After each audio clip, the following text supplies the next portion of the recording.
అదే RTV app వార్తల్ని క్షణాల్లో చదివే అవకాశం ఉంటుంది. ఒక న్యూస్ పేపర్, ఒక టెలివిజన్ ఛానల్ మీ చేతుల్లో ఎప్పుడూ ఉంటాయి. సుదీర్ఘ పోరాటం అనంతరం పూర్తిగా ఎస్సీ వర్గీకరణకు కేంద్ర రాష్ట్ర ప్రభుత్వాలు ఆమోదం తెలిపాయి.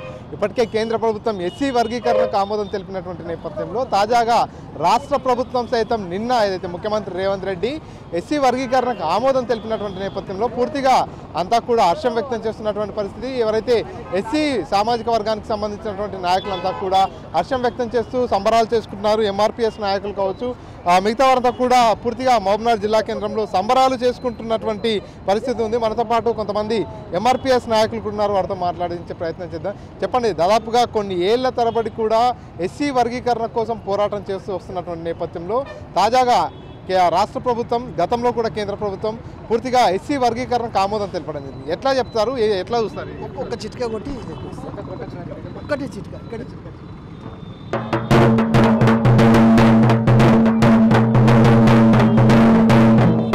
జై మాదిగా, మాదిగల నాయకత్వం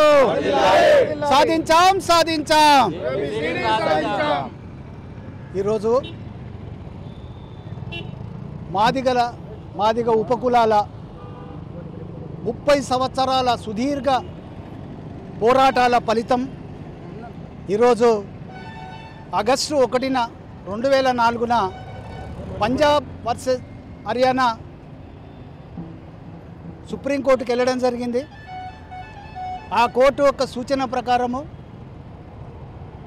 5 బెంచీలకు సంబంధించినటువంటి జడ్జిమెంట్ వచ్చి 5 బెంచీలు ఈవి చెన్నయ్య గారు ఏదైతే ఈ రద్దు చేసినరో దాన్ని అతిక్రమించాలంటే 7 మంది లేకపోతే 9 మంది 15 మందికి సంబంధించిన జడ్జీలతోటి సుప్రీంకోర్టు తీర్పు ఇవ్వాల్సి ఉంటుంది. కనుక దీంట్లో అసమానతలు ఉన్నాయి. ఖచ్చితంగా వర్గీకరణ చేయడానికి అనుకూలం ఉంది. 341 ఆర్టికల్కు సంబంధం లేకుండా దీన్ని చేయవచ్చు. ఏ రాష్ట్రాలకు ఆ రాష్ట్రం జనాభా నిష్పత్తి ప్రకారం చేయాలని ఇక్కడ ఉన్న చాలామందికి తెలియదు. ఈ రాష్ట్రంలో ఎస్సీలు 59 ఉన్నారు, కులాలు ఉన్నారు. తర్వాత దేశం మొత్తం మీద దాదాపు 1200 చిల్లర కులాలు ఉన్నాయి ఈ దేశం మీద. ఈ దేశం మొత్తం వర్గీకరణ చేయాలంటే అసాధ్యం. అన్ని కులాలను వర్గీకరణ చేసి ఇవ్వడం అనేది అసాధ్యం. కనుకనే ఏ రాష్ట్రానికి ఆ రాష్ట్రం చేసుకుంటే కొన్ని రాష్ట్రాల్లో 2%, 3% ఉన్నారు. ఇప్పుడు జార్ఖండ్ కానీ అటు గిరిజనుల ప్రాంతంలో ఎస్సీలు తక్కువ ఉన్నారు. కనుక ఇది సామాజిక న్యాయం జరగాలంటే ఇప్పుడు ఏదైతే వర్గీకరణ జరిగిందో అది న్యాయమైంది. పంజాబ్, హర్యానా ఫైట్ చేసి అదేవిధంగా ఈ రాష్ట్రం నుంచి రేవంత్ రెడ్డి గారి ప్రభుత్వం కూడా ఇంప్లీడ్ అయ్యి దామోదర్ రాజనరసింహ గారి తరఫున మంచి అడ్వకేట్లను పెట్టి, అంటే మేధాశక్తి ఉన్న వాళ్ళని పెట్టి ఈరోజు మరి మంచి తీర్పును రావడం జరిగింది. ఆ తీర్పు ఏమిచ్చింది? ఆగస్టు 1 ఏ రాష్ట్రానికి ఆ రాష్ట్రం చేసుకోవచ్చని ఇచ్చింది. చాలామంది కూడా దాన్ని వ్యతిరేకించారు. కానీ సమాజంలో ఉన్నటువంటి సామాజిక స్పృహ ఉన్న వాళ్ళందరూ కూడా ఈ వర్గీకరణ జరగాలని చెప్పడం జరిగింది. దాన్ని ఎంబడే ఏ మాత్రము కూడా ఆలస్యం చేయకుండా గంటన్నర లోపే రేవంత్ రెడ్డి గారు నిండి అసెంబ్లీలో ఖచ్చితంగా ఈ చట్టాన్ని మేము ఇంప్లిమెంటేషన్ చేస్తాము, అవసరమైతే ఆర్డినెన్స్ అన్న తీసుకొచ్చి దీన్ని ఇంప్లిమెంటేషన్ అని నిండు సభలో చెప్పిండు.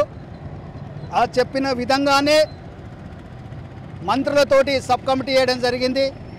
ఆ సబ్ కమిటీ ఆలోచన చేసి సిఫారసు మేరకు ఏకసభ్య కమిషన్ను నియమించడం జరిగింది. షమీమ్ అఖ్తర్ గారు, doctor Shamim Akhtar retired judge గారు, వారి ఆధ్వర్యంలో దాదాపు 80 రోజులు అన్ని ఉమ్మడి జిల్లాలు తిరిగి సంఘాలతోటి, మేధావులతోటి, రాజకీయ పార్టీల నాయకులతోటి దాదాపు 4700 పిటిషన్లు తీసుకొని దాన్ని ఉద్యమంగా నాయకులతోటి, అదేవిధంగా సంక్షేమం కార్పొరేషన్ నుంచి, ఉద్యోగాల నుంచి, సంక్షేమ రంగాల నుంచి, విద్యాపరంగా ఎంత డేటా అంతా తీసుకొని ఉషా మెహ్రా కమిషన్ను, రామచంద్రరాజ్ కమిషన్ను క్రోడీకరించుకొని మరి నిన్న రేవంత్ రెడ్డి సబ్ కమిటీకి ఇవ్వడం జరిగింది. ఎంబడే సబ్ కమిటీ వాళ్ళు కూర్చొని సబ్ కమిటీలో ఏకగ్రీవంగా వాళ్ళు తీర్మానం చేసి అసెంబ్లీలో ప్రవేశపెట్టి దాన్ని మరి ఆయన్నే సొంతంగా రేవంత్ రెడ్డి గారే, ఎందుకంటే ఆయన గెలుపులో కొడంగల్ నియోజకవర్గంలో మాదిగలు ఉన్నారు. సేమ్ టైం ఫస్ట్ ఆయన వచ్చి కొడంగల్లో ఎమ్మెల్యేగా నిలబడ్డప్పుడు నేను కూడా ఇండిపెండెంట్గా నిలబడ్డా. చివరికి ఆయనకు మద్దతు ఇచ్చి ఫస్ట్ విజయంలో నేను భాగస్వామ్యం ఉండా. మరి అదేవిధంగా ఈ జిల్లా వాసి ముఖ్యమంత్రి అయ్యిండు, తను మా డిమాండ్ భుజాల మీద వేసుకొని చేసిండు కనుక ఆయనకు మా అందరి తరఫున మరి రేవంత్ రెడ్డి గారికి జిల్లా తరఫున రాష్ట్రం తరఫున ప్రత్యేకమైనటువంటి ధన్యవాదాలు కృతజ్ఞతలు తెలియజేస్తూ ఉన్నాం. మీరు చెప్పండి, దాదాపుగా 30 ఏళ్ల కళ ఈరోజు నెరవేరింది. ఈ 30 ఏళ్ల పాటు కూడా ఎస్సీ వర్గీకరణ కోసం ఎన్నో ఉద్యమాలు చేశారు, ఎన్నో రిప్రజెంటేషన్ ఇచ్చారు. ఇప్పుడు ఈ కళ నెరవేరిన సందర్భంగా ఏం చెప్తారు? అంటే మేము ఎంఆర్పిఎస్ ఉద్యమం మొదలైన 1994లో మొదలైంది.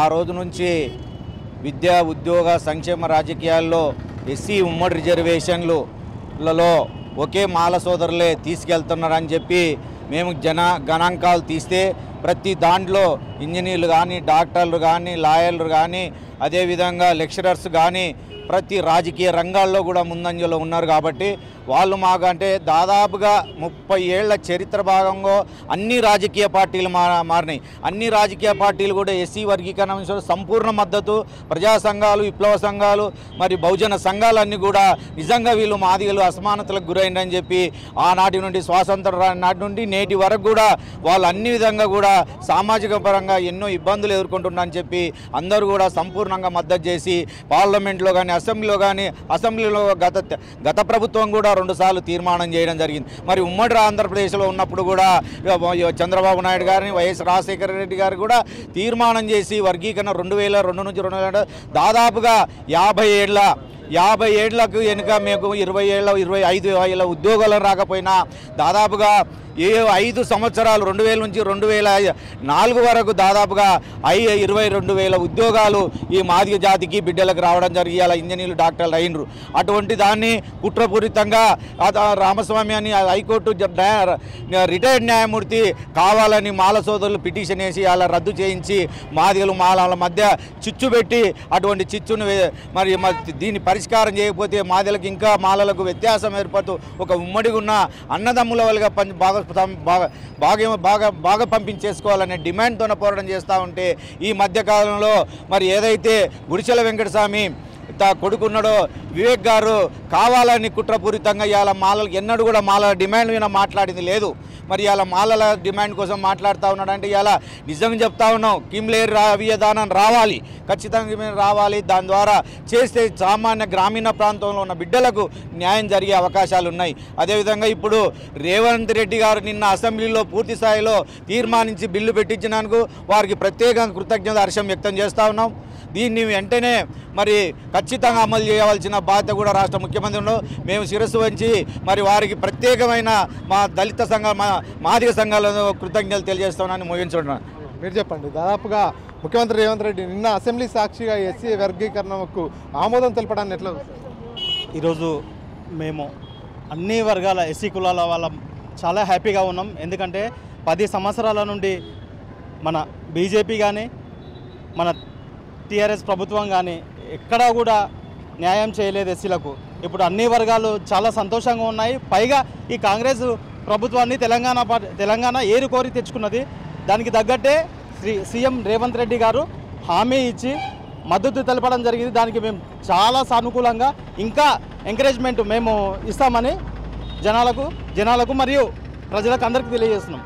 ఇది పూర్తిగా ఏదైతే మాదిగ సామాజిక వర్గానికి సంబంధించిన వారంతా కూడా హర్షం వ్యక్తం చేస్తున్నారు. ఎందుకంటే 30 ఏళ్ల పాటు నుంచి కూడా వారంతా పోరాటం చేస్తున్నారు ఎస్సీ వర్గీకరణ కోసం. ఈ నేపథ్యంలోనే పూర్తిగా ఇప్పుడు రాష్ట్ర ముఖ్యమంత్రి స్వయంగా అసెంబ్లీ వేదికగా అనౌన్స్మెంట్ చేయడంతో వారంతా కూడా హర్షం వ్యక్తం చేస్తూ ముఖ్యమంత్రికి ప్రత్యేక ధన్యవాదాలు చెప్పుకొస్తున్నటువంటి పరిస్థితి ఉంది.